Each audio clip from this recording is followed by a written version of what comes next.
ಒಳ್ಳೆ ಕೆಲಸ ಮಾಡಿ ಜನರ ವಿಶ್ವಾಸವನ್ನು ಗಳಿಸಿದ್ರೆ ಇವರಿಗೆ ಅಭದ್ರತೆ ಭಾವನೆ ಕಾಡ್ತಾ ಇಲ್ಲ. ಜನಕ್ಕೆ 5 ವರ್ಷ ಕೊಟ್ಬಿಟ್ಟಿದ್ದೀವಿ, ಇವ್ರನ್ನ ಎಷ್ಟೊತ್ತಿಗೆ ಕಿತ್ತು ಒಗಾಯಿಸೋಣ, ಆದರೆ ಒಗಾಯಿಸೋಕ್ಕಾಗಲ್ಲ, 5 ವರ್ಷ ನಾವು ಸಹಿಸ್ಕೊಳ್ಬೇಕು ಅನ್ನೋ ಸ್ಥಿತಿಯಲ್ಲಿ ಜನ ಇದ್ದಾರೆ ಅಂತ ಅವ್ರಿಗೂ ಕೂಡ ಗೊತ್ತಾಗಿದೆ. ಹಾಗಾಗಿ ಏನೋ ಇವರಿಗೆ ಇನ್ಯಾರು ನೆಕ್ಸ್ಟ್ ಕಾಂಪಿಟೇಟರ್ ಇರಬಾರ್ದು, ಒಳ್ಳೆ ಕೆಲಸ ಮಾಡೋರಿಗೆ ಅಧಿಕಾರ ಸಿಗಬಾರ್ದು.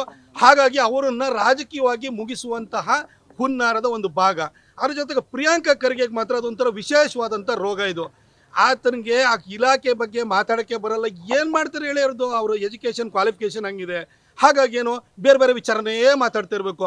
ಆಮೇಲೆ ಆ ಫ್ಲ್ಯಾಗ್ ಕೋಡ್ ಬಗ್ಗೆನೂ ಇದು RSS 2002ವರೆಗೂ ಕೂಡ ತನ್ನ ಕಚೇರಿ ಮೇಲ್ಗಡೆ ಬಾವುಟನ್ನೇ ಹಾರಿಸಿರಲಿಲ್ಲ, ತ್ರಿವರ್ಣ ಧ್ವಜ ಹಾರಿಸಿಲ್ಲ ಅಂತ ಹೇಳ್ತಾರೆ. ಪ್ರಿಯಾಂಕಾ, ದಯವಿಟ್ಟು ಗುರು ಕಾನ್ಸ್ಟಿಟ್ಯೂಷನ್ ಓದ್ಕೊಳ್ರಿ. ಫ್ಲ್ಯಾಗ್ ಕೋಡ್ ಅಂತ ಇದೆ, ಧ್ವಜ ಸಂಹಿತೆ ಅಂತಿದೆ. ಧ್ವಜ ಸಂಹಿತೆ 1990ರ ದಶಕದಲ್ಲಿ ನಿಮ್ಮ ಪಕ್ಷದ ಸಂಸದರಾಗಿದ್ದರು ನವೀನ್ ಸಿಂಧಾಲ್ ಅಂತ, ಅವ್ರು ನಿಮ್ಮ ಪಕ್ಷದವರೇ. ಅವರ ಫ್ಯಾಕ್ಟ್ರಿ ಮೇಲೆ ಬಾವುಟ ಹಾರಿಸಿದ್ದಕ್ಕೋಸ್ಕರ ಅವ್ರ ಮೇಲೆ ಕೇಸ್ ಆಗುತ್ತೆ. ಆಮೇಲೆ ಕೋರ್ಟಿಗೆ ಹೋಗ್ತಾರೆ. ಕೋರ್ಟ್ ಆದ ನಂತರ ಅವರು ಸುಪ್ರೀಂ ಕೋರ್ಟಿಗೆ ಹೋಗುತ್ತೆ. 2002 ಬರೋಷ್ಟೊಳಗಡೆ ಕೋರ್ಟ್ ಆರ್ಡ್ರದ ಫೈನಲ್ ಆರ್ಡ್ರ್ 2004ರಲ್ಲಿ ಬರುತ್ತೆ.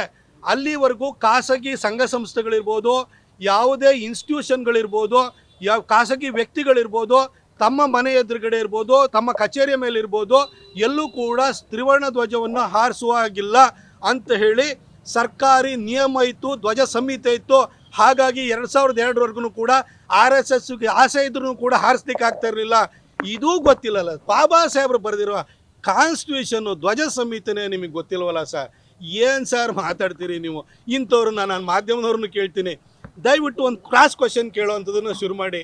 ಆಗ ಇವ್ರದ್ದು ಹೇಳಿಕೆ ಕೊಡೋಕ್ಕೆ ಬಂದಿರೋ ಬಂಡವಾಳ ಅಲ್ಲೇ ಬಯಲಾಗೋಗ್ಬಿಡುತ್ತೆ. ಹಾಗಾಗಿ ಅವ್ರಿಗೆ ಇವತ್ತೇನಾಗಿದೆ ಅಂತಂದರೆ ಹೇಳ್ಕೊಳಕ್ಕೆ ಯಾವ ಸಾಧ್ಯ ಇರಲಿಲ್ಲ. BJP ಹೊರತು ಬೈಯೋದಷ್ಟೇ, ಬೈಯೋದು ಬಿಟ್ಟರೆ ಇನ್ನೇನು ಕೆಲಸ ಇಲ್ಲ. RSS